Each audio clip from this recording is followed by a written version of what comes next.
He said it was for me. He looked me dead in the eyes and said, "Babe, this is your surprise gift. I was hiding it for our anniversary and I'm holding this tiny red lingerie set in my hands. This size small tag is staring at me and I wear extra large.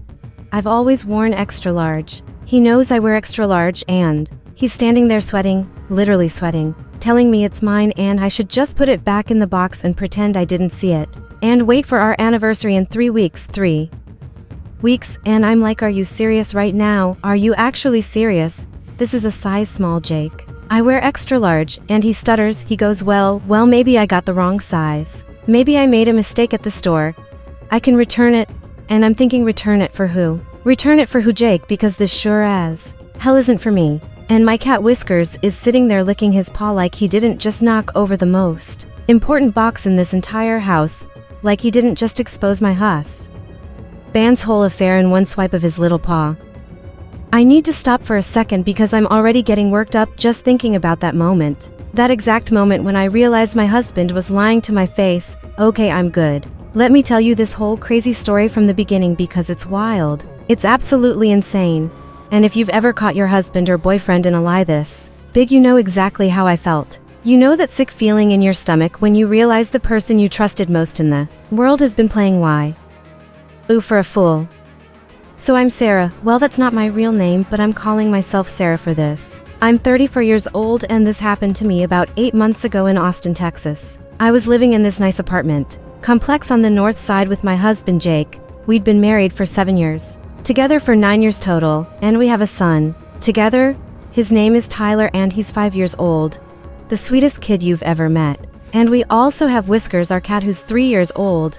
A big fluffy orange tabby who thinks he owns the place, and honestly he kind of does. He's always knocking stuff over, always getting into things he shouldn't, but this one time, I'm so glad he knocked something over because it changed everything. Jake and I met when I was 25 and he was 27. We met at a friend's barbecue, one of those typical Texas summer parties with beer and brisket, and everyone standing around talking, and Jake seemed great. He was funny and charming and he had a good job in finance at Riverside Distribution. He made decent money, he was stable, he wanted a family, all the things I was looking for, and we clicked, we really clicked. Or at least I thought we did. We started dating and within 2 years we were married and a year after that I got pregnant with Tyler. And everything seemed perfect. Everything seemed like it was going exactly how it was supposed to go. But looking back now I can see the cracks. I can see the little things that were wrong that I ignored because I wanted to believe we were happy. Like how Jake would always make comments about my body. Not mean comments exactly, but comments that made me feel bad about myself.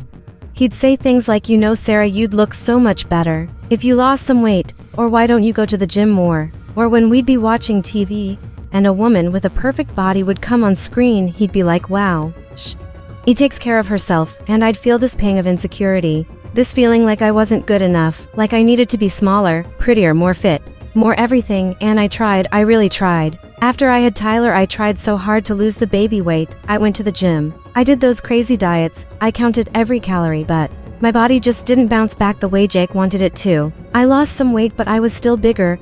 I was still a size extra large. And Jake would make these little comments. He'd say, oh, you're wearing that today. Or he'd buy me workout clothes for my birthday instead of something nice. And it hurt. It really hurt. But I told myself he was just trying to motivate me. He was just trying to help me be healthier. He wasn't being mean on purpose.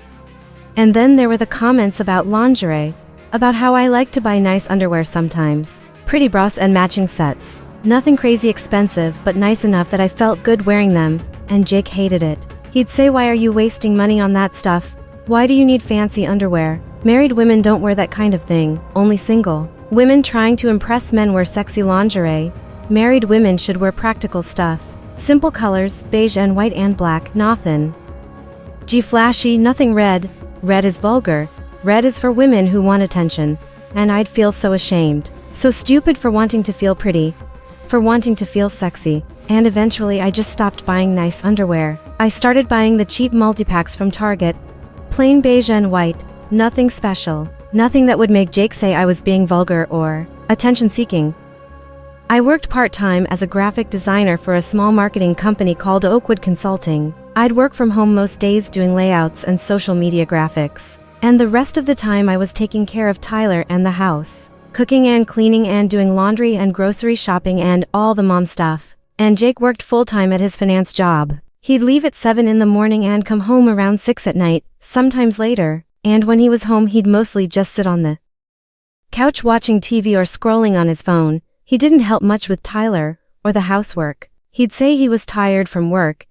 He'd say he worked hard all day and deserved to relax. And I'd think, okay, that's fair.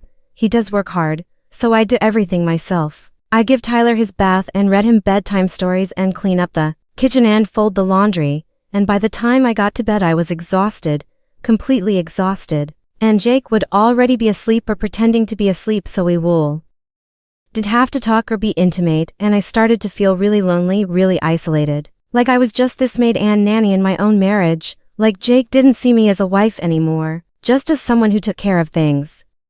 But I kept telling myself it was fine. It was normal. Marriage is hard.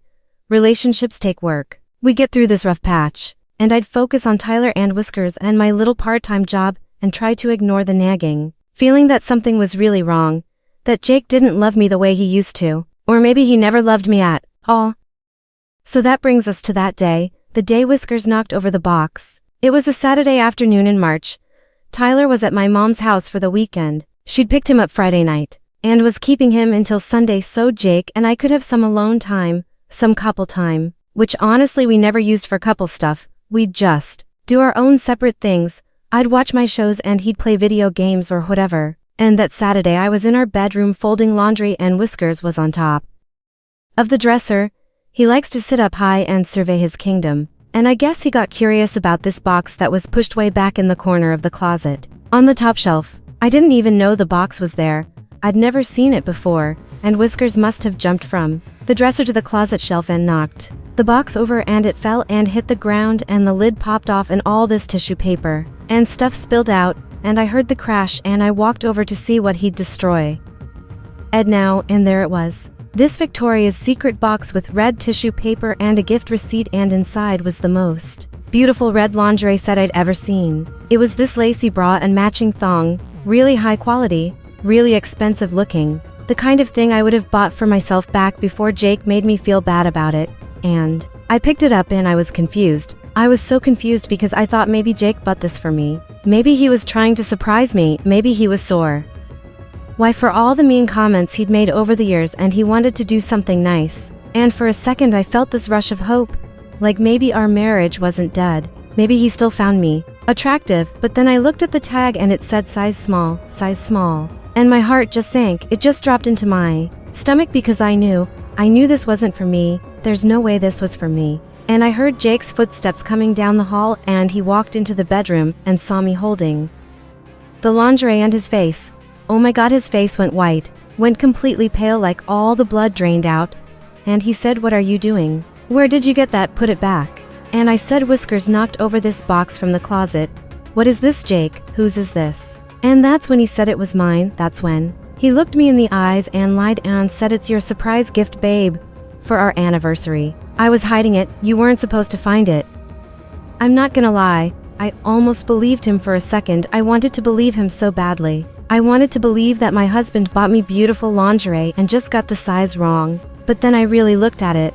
I really looked at the price tag still attached. It was over $200. Jake never spends that much money on me. Never. He complains when I buy myself a $30 shirt.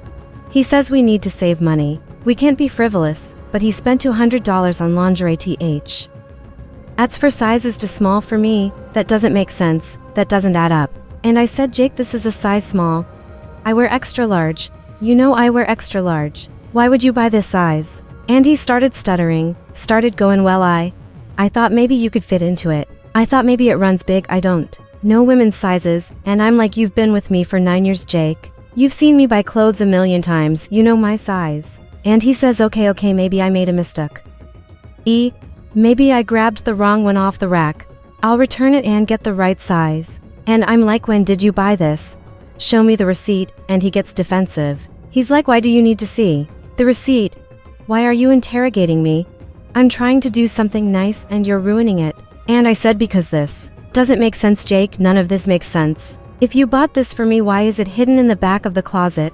Why didn't you just keep it in your car or at work until our anniversary? Why is it here where I could find it? And he doesn't have an answer. He just stands there looking guilty and angry at the same time. And I said, I want to see your phone. I want to see your phone right now. And he says, no, absolutely not. You're being crazy. You're being paranoid. This is ridiculous. And I say, if you have nothing to hide, then show me your phone, Jake. Show me right now. And he says, no, I'm not going to let you invade my privacy like this. And that's when I knew That's when I knew for sure he was cheating. Because innocent people don't refuse to show their phones. Innocent people don't get that defensive. And I just start crying. I start crying and saying, who is she? Who is this for? Just tell me the truth. And Jake is still denying it. Still saying, you're crazy. There's no one else. This is for you. And I'm like, then explain the size, Jake. Explain why it's hidden. Explain why you won't show me your phone. And he can't. He has no explanation that makes why sense. You're probably thinking I should have just grabbed his phone right then and there, but I was scared. I was shaking and crying and I didn't know what to do. So I just sat down on the bed with the lingerie in my hands and I said, I'm not stupid, Jake. I know you're lying. I know there's someone else. Just admit it. Just be honest with me for once. And he sighs. This big dramatic sigh like I'm the one causing problems. Like I'm the one making his life difficult. And he sits down next to me and he say, okay, fine. There is someone else. But it's not what you think. It's not serious. It's just someone from work. We've been hanging out. She's been going through a hard time and I've been helping her.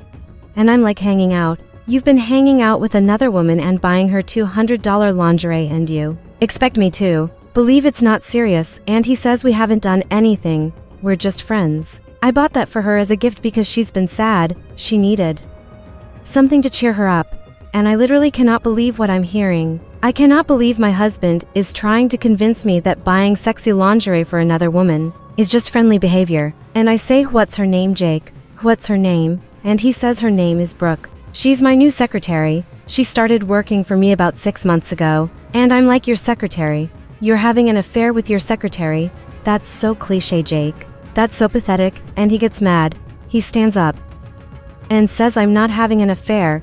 I told you we're just friends. Why won't you believe me? And I say, because friends don't buy friends lingerie, Jake. That's not normal. That's not appropriate. That's cheating. You're emotionally cheating at minimum and probably physically cheating too. And he says, we haven't slept together. I swear we haven't. And I say, yet. You haven't slept together yet, but you were planning to, weren't you? You were gonna give her this gift and then what? See her wearing it? Have her model it for you? And he doesn't say anything. Just looks at the floor. And I know I'm right. I know that was the plan. This is probably gonna sound crazy, but I need to tell you what I did next because looking back, I'm not sure if it was brave or stupid, but I did it anyway. I grabbed my purse and my keys and I said, I'm going to your office. I'm going to meet this Brooke person. I want to see who she is. And Jake freaks out. He's like, no, you can't do that. She doesn't know about any of this. You'll embarrass me. You'll make a scene. And I say, I don't care, Jake. I don't care about embarrassing you. You should have thought about that before you started an affair with your secretary. And I walk out the door and get in my car and drive to his office building downtown. It's Saturday, so the building is mostly empty, but I know Jake's company keeps weekend hours for the finance department. And I go up to the 4th floor where his office is and I walk in and there's this woman sitting at the reception desk. This young woman, probably mid-20s, and she's gorgeous. She's tiny and fit and she has long blonde hair and perfect makeup and she's wearing tight jeans and a low-cut top. And I know immediately this is Brooke. This has to be Brooke. And I walk up to her and I say, are you Brooke? And she looks confused and says, yes. Can I help you? And I say, I'm Sarah, I'm Jake's wife. And her face goes red. She turns completely red and she says, oh, I didn't know Jake was. I didn't know he'd be here today. And I'm like, so you know who I am? You know Jake's married. And she nods and says, yes, I know. And I say, then why are you accepting expensive gifts from him? Why are you having an affair with a married man? And she stands up and says, I'm not having an affair with him. We're just friends. He's my boss. That's all. And I say, friends don't accept lingerie from their bosses, Brooke. That's not professional. That's not appropriate. And she looks down and says, I don't know what you're talking about. And I pull out my phone and I show her a picture I took of the lingerie before I left the house. I show her the size small tag, and I say this is for you, isn't it? Jake bought this for you. And she just stares at the picture and doesn't say anything. And I say I need you to be honest with me. Has anything happened between you and Jake? And she looks up at me with tears in her eyes and she says yes, we've been seeing each other for about 4 months. I'm so sorry. I didn't know he was married at first. He told me he was divorced. He told me you guys were separated and just living together for your son until the divorce was finalized. And I feel like I've been punched in the gut. Like someone just knocked all the air out of my lungs. Because that means Jake has been lying to both of us. He's been playing both of us. And I say we're not separated. We're not getting divorced. We're married and living together as husband and wife. He lied to you. And Brooke starts crying for real now. She's crying and saying I'm so sorry. I had no idea. I never would have done this if I'd known. And I almost feel bad for her. Almost. But then I remember she still chose to be with him. She still chose to accept his gifts and his attention. And I say, did he buy you other things besides the lingerie? And she nods and says yes. He bought me jewelry and clothes and he took me out to nice dinners. And I said, did he buy anything for your kids? Because I know you have kids, Brooke. I saw the pictures on your desk. And she looks shocked and says, how did you know I have kids? And I say, because yuck. He told me. He said you were going through a hard time. What hard time were you going through, Brooke? And she says I'm a single mom. I have 2 boys, ages 7 and 9. Their dad left when they were babies and I've been raising them on my own. Money's been really tight and Jake, he's been so generous. He bought my boys Christmas presents last year, expensive presents. He got my oldest a VR headset and my youngest a PlayStation 5 with a bunch of games. And I just feel sick. I feel so sick I think. Look, I might actually throw up right there in the office. Because my son Tyler asked for a PlayStation for Christmas and Jake said no. He said we couldn't afford it. He said maybe next year. And Tyler was so disappointed. He cried, but Jake didn't care. He said Tyler needed to learn that he can't always get what he wants. But then he turned around and bought Brooke's kids expensive gifts. Hundreds of dollars worth of gifts. While our own son got some cheap toys from Walmart. And I say he bought our kids a PlayStation 5 and she says yes for Christmas. He said he wanted to do something nice for them. And I'm like, and you didn't think that was weird? You didn't think it was inappropriate for your boss to buy your children expensive gifts? And she says I thought he was just being nice. I thought he cared about me and wanted to help. And I say he didn't care about you, Brooke. He was grooming you. He was buying your affection and your kids' affection so you'd feel like you owed him something. Gee, and she says what do you mean? And I say he was setting it up so you'd feel obligated to sleep with him. So you'd feel like you couldn't say no because he'd been so generous. That's what manipulative men do. And she just stares at me, and I can see the realization dawning on her face. The realization that maybe Jake isn't the good guy she thought he was. Sorry, I'm stopping the recording quick. Someone just rang the doorbell. Let me go see who it is. Okay, I'm back. It was just a delivery guy, Amazon package. Anyway, so I'm standing there in Jake's office with Brooke and she's crying and I'm trying to hold it together even though I want to scream. And I say, have you and Jake slept together? And she hesitates and then she says yes, a few times. And I say, where did you do it? And she says sometimes in his car, sometimes at a hotel, once at his office after hours. And I feel like I'm going to be sick again. I feel like my whole world is crumbling around me. And I say, did you wear the lingerie? Did he give you lingerie before? And you wore it for him? And she says no. That box you showed me, that's the first time he bought me anything like that. He said he wanted to see me in something red. He said red was his favorite color. And I'm like, red was his favorite color? He told me red was vulgar. He told me married women shouldn't wear red. But apparently his secretary can wear red. Apparently she's not vulgar when she does it. And Brooke looks confused and says, what do you mean? And I say, Jake has spent years making me feel bad about my body, making me feel like I'm too big, too ugly, not sexy enough. He told me I shouldn't wear nice lingerie, that it was a waste of money, that only attention-seeking women wear sexy underwear. But here he is buying you a $200 lingerie set, buying your kids expensive presents that he won't buy for his own son, treating you like a queen while treating me like garbage. And Brooke says, I'm so sorry. I had no idea he was like that. I thought he was a good guy, a good father. He showed me pictures of Tyler and talked about him all the time.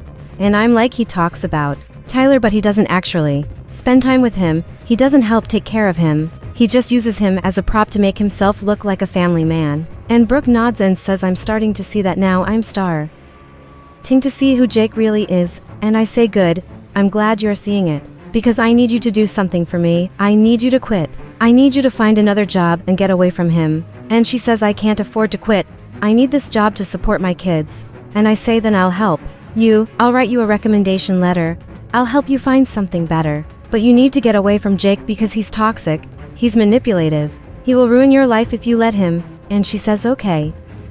Okay, I'll start looking for another job, thank you for being so understanding. And I'm like, I'm not being understanding, I'm being practical. You were lied to just like I was. We're both victims here, but now we know the truth and we can do something about it. Can I ask you guys something? Do you think it's fair that Jake spend hundreds of dollars on Brooke's kids, buying them PlayStations and VR headsets, while telling our son we couldn't afford a PlayStation, while making me feel guilty every time I spent money on myself? Comment below if you think that's messed up, because I want to know if I'm crazy or if Jake is just the worst husband ever. Like seriously, am I overreacting here, or is this as bad as I think it is? Let me know what you think.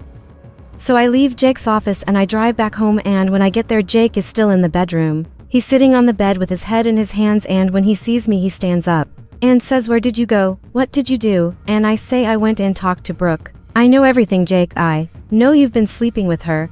I know you bought her kids expensive presents. I know you've been lying to both of us." And he just deflates. He just sits back down and says, "I'm sorry. I'm so sorry, Sarah. I never meant for this to happen." And I say, "You never meant for it to happen. You've been doing this for months, Jake. You didn't accidentally fall into an affair. You chose this. You chose to lie and cheat and spend our money on another woman and her kids while neglecting your own family." And he says, I know, and I'm sorry. I felt like you didn't appreciate me anymore. I felt like you were always too busy with Tyler and work, and you never paid attention to me. And I cannot believe what I'm hearing. I cannot believe he's trying to blame me for his affair. And I say, are you serious right now? Are you actually trying to make this my fault? I work part-time and take care of our son and our home, and you full-time. I do everything, Jake, everything. And you're saying I don't pay enough attention to you. Maybe if you helped out once in a while, maybe if you acted like a partner instead of a child, I'd have more energy to pay attention to you. But you don't. You just sit on the couch and complain about everything I do. And he says that's not fair. I work hard all day. I deserve to relax when I get home. And I say, and I don't deserve to relax. I don't work hard taking care of everything. And he says it's not the same. Your job is easier than mine. And I just start laughing. I actually start laughing because it's so absurd. It's so completely ridiculous that he thinks being a part-time working mom is easier than sitting in an office all day. And I say, you know what, Jake? I'm done. I'm done with this marriage. I'm done with you making me feel like I'm not good enough. Like I'm too fat, too lazy, to everything. I'm filing for divorce. And he looks shocked. Genuinely shocked. Like he didn't think there would be consequences for his actions. And he says, wait, we can work this out. We can go to counseling. I'll end things with Brooke. I'll be better. And I say, it's too late, Jake. It's been too late for a long time. I just didn't want to admit it, but I'm admitting it now. This marriage is over. This might not be the right thing to say, but honestly, I don't think the platform will care. I have to tell you that Brooke was so much younger than me, so much thinner, so much prettier in that conventional way that men seem to love. And finding out Jake was cheating with her, finding out he bought her lingerie and told her red was his favorite color when he told me red was vulgar, it made me feel like I'd been living with a stranger, like the man I married was a completely different person than the man who was having this affair. And maybe that's true. Maybe people change. Or maybe he was always like this and I just didn't see it. Maybe he was always shallow and manipulative and mean. Maybe I just made excuses for him because I wanted to believe we were happy. I wanted to believe our family was normal. But it wasn't normal. None of it was normal. And I'm so glad Whiskers knocked over that box. I'm so glad my cat exposed Jake's affair before he could do any more damage. Before he could waste any more of my time, because that's what it feels like. Like I wasted 7 years of my life with someone who didn't really love me, who was just using me for convenience, for someone to take care of his home and his child while he went out and had fun with other women. And I'm angry. I'm so angry about that, but I'm also relieved that I know the truth now. Relieved that I can start over and build a life that's actually happy, actually fulfilling, actually mine. The divorce is still ongoing. It's been 8 months, like I said, and we're still working out custody and finances and all that stuff, but we're separated. Jake moved out about a week after I confronted him. He's living in some apartment downtown. And Tyler and I have the place to ourselves now. It's quieter, calmer, better. Tyler asks about his dad sometimes and I always say daddy's working or daddy's busy, but he'll see you this weekend. I don't badmouth Jake to Tyler even though I want to, Eve. And though I think Jake deserves to be called out for what he did, I don't, because Tyler is 5 years old and he doesn't need to know his dad is a cheater. Not yet anyway. Maybe when he's older I'll tell him the truth, but for now I just focus on making sure Tyler feels loved and secure and safe, making sure he knows that even though mommy and daddy aren't together anymore, he's still the most important thing in both our lives, even if that's a lie when it comes to Jake, because Jake has made it clear through his actions that Tyler is not the most important thing, but I am. Tyler is my whole world, and I will do whatever it takes to protect him and give him a good life. I've started working full-time now. I talked to my boss at Oakwood Consulting and explained my situation, and she was so understanding. She gave me a full-time position with benefits and better pay. Enough that I can support Tyler and myself without relying on Jake's money. I mean, Jake will still pay child support obviously. The court is making him do that, but I don't want to depend on him for anything. I don't want to feel like I owe him anything or like he has any control over my life and war. King full-time has been good for me. It's kept me busy, kept my mind off the divorce and the loneliness and the hurt. And I've started taking better care of myself too. Not because I want to lose weight to make Jake happy. Not because I want to be smaller or prettier or more conventionally attractive. But because I want to feel strong. I want to feel healthy. I want to look in the mirror and see someone I'm proud of. Someone who's taking care of herself, not for anyone else but for herself. And I joined a gym and I've been going to these group fitness classes, Zumba and kickboxing and yoga. And it's been really fun, really empowering. I feel like I'm getting stronger every day. Not just physically but mentally too, emotionally. And I've been buying myself nice clothes, nice underwear, red lingerie if I want it, because I'm allowed to feel pretty. I'm allowed to feel sexy. I don't need Jake's permission or approval. I don't need anyone's permission. And it feels good. It feels really good to take my body back, to reclaim my confidence that Jake spent years chipping away at, making me feel like I wasn't good enough, like I needed to change to be worthy of love. But that's not true. I was always worthy of love. I just needed to find someone who could see that, and maybe that someone is just me for now. Maybe I need to learn to love myself before I can let anyone else love me, and I'm okay with that. I'm okay being single and focusing on myself and Tyler and building a life that makes me happy. I haven't dated anyone since the divorce started. I'm not ready for that yet. But I've made some new friends through the gym classes. Some other moms who are going through similar stuff. Divorces and breakups and just trying to figure out how to be happy again. And it's nice having people who understand. People who don't judge me for being angry or sad or confused. People who just listen and support me and remind me that I'm doing the best I can. And that's all I can do really. Just take it one day at a time. Wake up every morning and decide to keep going, keep trying. Keep believing that things will get better. Because they will. I know they will. I've already seen improvement in the past 8 months. I've already felt moments of genuine happiness that I didn't think were possible. When I first found out about the affair, when I was crying on my bedroom floor holding that stupid red lingerie, wondering what I did wrong, wondering why I wasn't enough. But I know now that it wasn't about me, it was about Jake. About his insecurities and his need for validation and his inability to be a good husband and father, and that's on him, not on me. I did everything I could to make our marriage work and he threw it away. And I refuse to feel guilty about that anymore. I refuse to carry his shame. That's his burden to bear, not mine. Tyler is doing okay through all this, better than I expected actually. Kids are resilient. More resilient than adults sometimes, and he's adjusted to the new routine. Living with me full-time, and seeing Jake every other weekend, and he seems happy, seems content. He's still the sweet, funny kid he's always been, and I'm so grateful for that, so grateful that Jake's mistakes haven't damaged Tyler too much, at least not yet, at least not in any way I can see. And I'm doing everything I can to court him from the worst of it, to shield him from the anger and hurt and resentment I feel toward Jake. Because that's my job as his mom, to protect him, to keep him safe. To make sure he grows up knowing he's loved unconditionally, knowing that even though his parents aren't together anymore, he's still the most important person in the world to both of us, or at least to me. I can't speak for Jake anymore. I don't know what he's thinking or feeling. I don't care really. I just care about Tyler and making sure he's okay. Whiskers is still knocking things over, still getting into trouble, still being a chaotic little menace, but I love him. I love him so much. He's my hero, my little orange detective, who exposed Jake's affair and saved me from wasting any more years with a man who didn't deserve me. And every time he knocks something over now, I just laugh instead of getting mad. I laugh and think about how that one knocked over box changed my entire life. How one moment of clumsiness from my cat led to the end of my marriage and the beginning of my new life, and I'm grateful.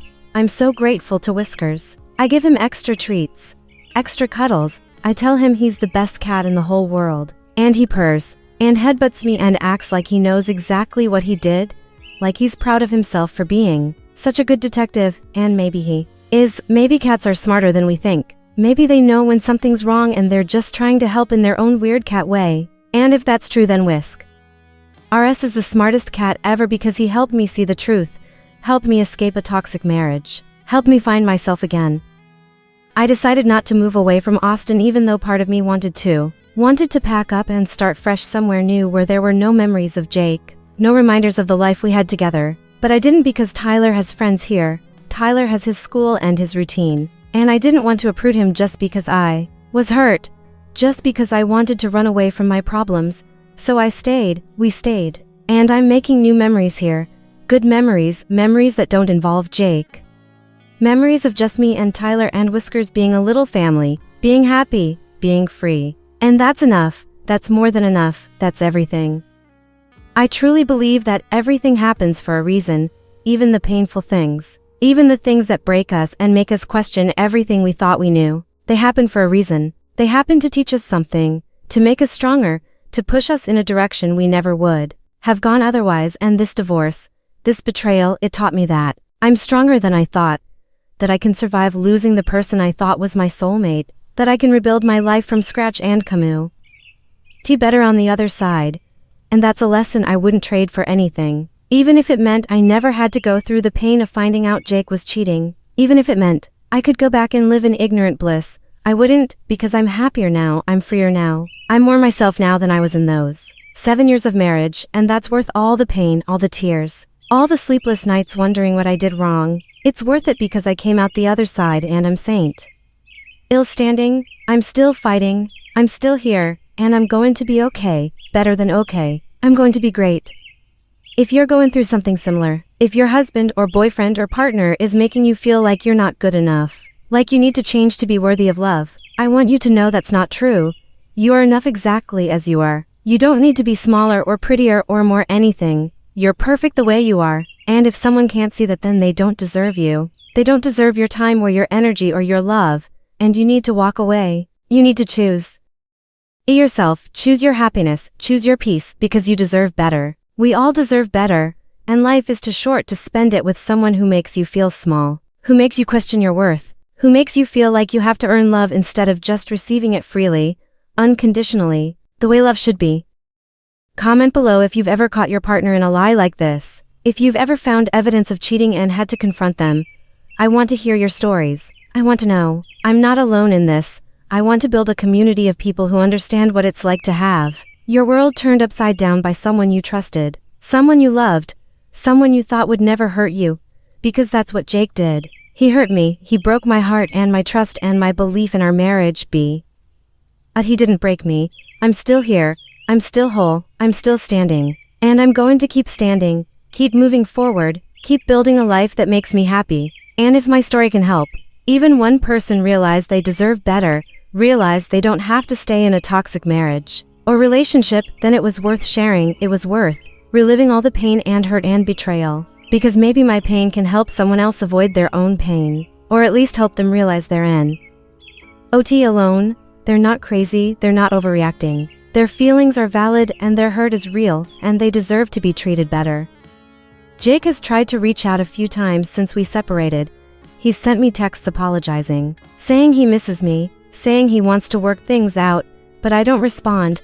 I can't respond, because there's nothing left to say. He made his choice when he started the affair with Brooke, when he bought her expensive lingerie and bought her kids expensive gifts, while neglecting our own son, when he made me feel like I was too fat and too ugly and too boring to deserve his love. He made his choice and now he has to live with it. And I'm making my choice too. I'm choosing to walk away, choosing to start over, choosing to put myself and Tyler first for once instead of always putting Jake's needs and wants ahead of our own, and it feels good. It feels really, really good to finally put myself first, to finally say no, I'm not going to accept this treatment anymore. I'm not going to let you make me feel bad about myself. I'm not going to stay in a marriage where I'm undervalued and underappreciated and unloved. I'm going to leave and I'm going to build something better, something that actually makes me happy. The last thing I want to say is thank you. Thank you to everyone who's listened to this story, who's made it this far, who's taken the time to hear about my pain and my journey and my healing. It means a lot to me, more than you know, because sharing this story is scary. Putting myself out there and admitting that my marriage failed, admitting that I was cheated on and lied to and made to feel worthless. It's vulnerable. It's raw, it's hard. But it's also cathartic. It's healing, it's a way of aching back my power and owning my story instead of letting it own me. And I hope that by sharing this, someone else out there who's going through something similar will realize they're not alone. They're not crazy. They don't have to stay in a situation that makes them unhappy. They can leave. They can start over. They can choose themselves, and it might be hard. It might be scary. It might feel impossible, but it's not. It's possible. It's doable. It's worth it because you deserve to be happy. You deserve to be loved the right way. You deserve to be with someone who values you and respects you and treats you like the amazing person you are. And if you don't have that right now, then you deserve to walk away and find it, or find it within yourself. Because sometimes the most important love story is the one you have with yourself, the one where you learn to see your own worth, your own beauty, your own strength.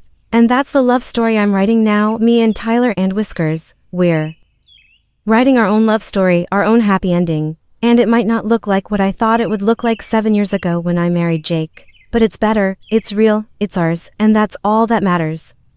So thank you, Whiskers.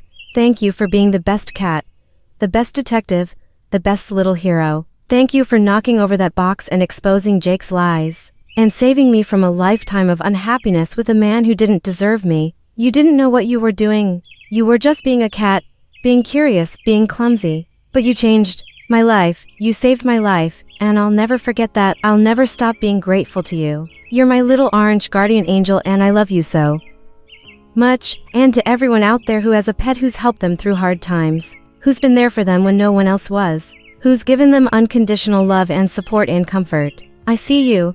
I appreciate you. Our pets are heroes in ways we don't even realize. And we're lucky to have them, so give your dog or cat or bird or rabbit or whatever pet you have an extra treat tonight. Give them an extra cuddle. Tell them they're amazing because they are. They really truly are, and we don't deserve them, but we're so blessed to have them in our lives. That's my story. That's how my cat Whiskers exposed my husband's affair by knocking over a box of red lingerie. That was for sizes too small for me. That's how I found out Jake was cheating with his secretary, buying her expensive gifts, buying her kids expensive presents while telling our son we couldn't afford the same things, lying to both of us, manipulating both of us, being a terrible husband and father and human being. And that's how I decided to leave, to file for divorce, to start over, to choose myself and my son and my happiness over a marriage that was making me miserable. And I don't regret it. Not for 1 second, because I'm happier now than I've been in years. I'm freer. I'm more myself. I'm building a life that's mine, and no one, not Jake, not anyone, can take that away from me. This is my life now. My story, my happy ending, and it's just beginning.